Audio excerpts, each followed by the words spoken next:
आज की कहानी का नाम है बहाना। मेरी शादी के कुछ समय बाद मेरी पत्नी कौशल्या अपने मायके उदयपुर चली गई।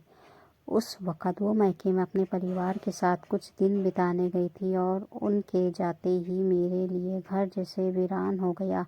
एक एक पल काटना मुश्किल होने लगा। शादी के बाद से कौशल्या के बिना रहना पहली बार हो रहा था और हर कोने में उसकी कमी महसूस हो रही थी। मेरे माता पिता गांव में रहते थे और मेरी नौकरी के कारण मुझे शहर में रहना पड़ता था। कौशल्या के जाते ही मेरा मन कहीं भी नहीं लग रहा था।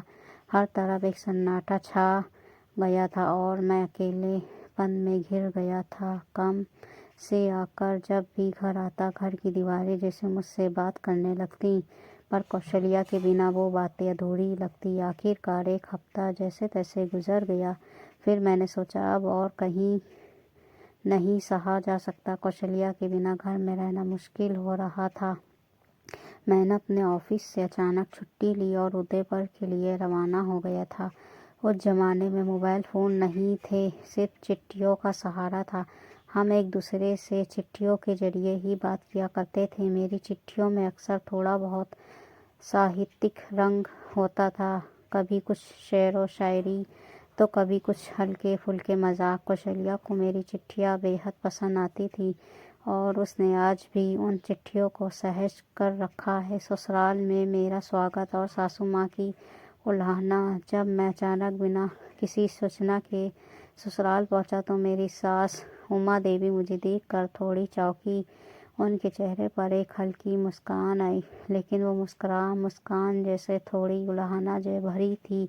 उन्होंने मेरा स्वागत किया और तुरंत ही कहा, अरे आप तो 15 दिन बाद आने वाले थे, इतनी जल्दी कैसे आ गए। मैं अंदर से हंस रहा था, लेकिन उन्हें ये कैसे बताता कि मेरा तो एक दिन काटना भारी पड़ रहा था। उनके इस सवाल का जवाब मेरे पास नहीं था, तो मैं चुप रहा। शायद उन्होंने मेरी चुप्पी को ठीक से समझा नहीं और वो कहने लगी, मैं अभी कौशल्या को नहीं भेजने वाली, आप 7 दिन बाद आइए और तब लेकर जाइए। कौशल्या वहीं बैठी हुई थी और हमारी नज़रें मिलते ही मैं समझ गया कि वो भी मेरे साथ वापस जाना चाहती थी। लेकिन अब सवाल ये था कि सासू माँ को कैसे मनाया जाए। बहाना जो हमेशा काम कर जाता है। मुझे जब भी मुश्किल वक्त आता है मैं जल्दी से कोई ना कोई बहाना बना लेता हूँ। उस दिन भी ऐसा ही कुछ हुआ। मैंने सासू माँ से कहा, मम्मी खाना कौन बनाएगा।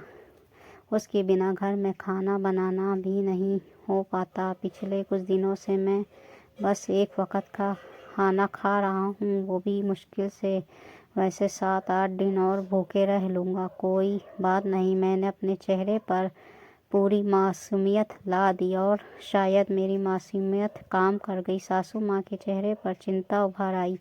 कौन सी सास अपने दामाद को भूखा रहने देना चाहेगी। तुरंत ही उन्होंने फरमान जारी कर दिया, ठीक है, इस बार मैं भेज रही हूँ, लेकिन अगली बार जब कौशल्या मायके आएगी तो 1 महीने के लिए छोड़ना होगा, समझे। मैंने मन ही मन सोचा, मरता क्या ना करता, अभी तो अपनी बात बनाओ, आगे की आगे देखी जाएगी।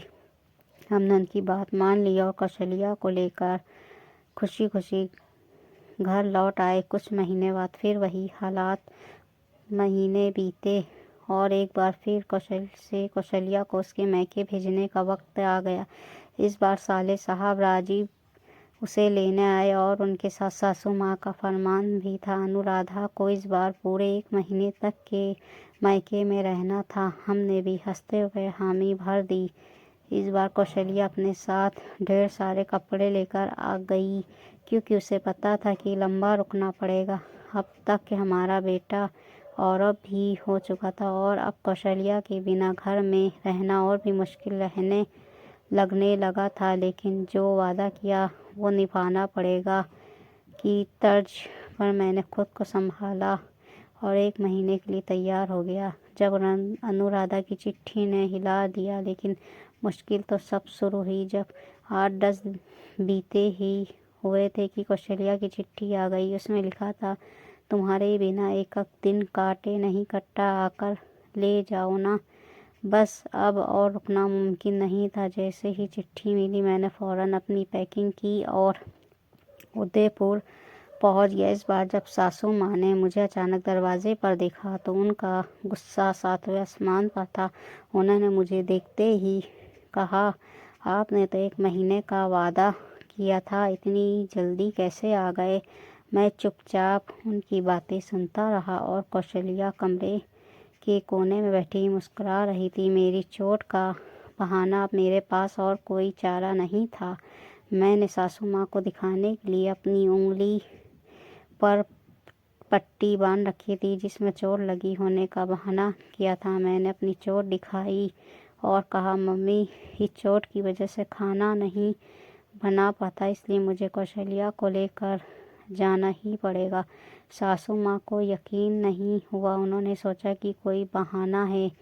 जब मैंने पट्टी खोलकर चोट दिखाई तो उन्होंने राहत की सांस ली, लेकिन फिर भी वो आसानी से मानने वाली नहीं थी। जब सासू माँ को असली प्यार का एहसास हुआ, मुझे लगा कि अब कुछ और सोचना पड़ेगा। आखिरकार मैंने सासू माँ से कहा, मम्मी एक बार कौशल्या से भी तो पूछिए कि क्या वो रुकना चाहती है या नहीं। सासू माँ ने कौशल्या की ओर देखा और वो तुरंत कमरे से बाहर भाग गई। सासू माँ चौंक कर बोली, कौशल्या तुमने तो जुल्म कर दिया। थोड़ी देर बाद सासू माँ और कौशल्या दोनों ड्राइंग रूम में वापस आईं। सासू माँ ने कहा, अब मैं समझ गई हूँ कि आप दोनों एक दूसरे के बिना नहीं रह सकते। यही प्यार तो असली रिश्ते की पहचान है। ये सुनकर मेरी आंखों में भी खुशी के आंसू आ गए। सासू माँ ने हमें आशीर्वाद दिया और कहा, आप दोनों की जोड़ी हमेशा बनी रहे, यही मेरी दुआ है। उस दिन मैंने सीखा कि असली प्यार वही होता है जो हर दूरी को मिटा दे।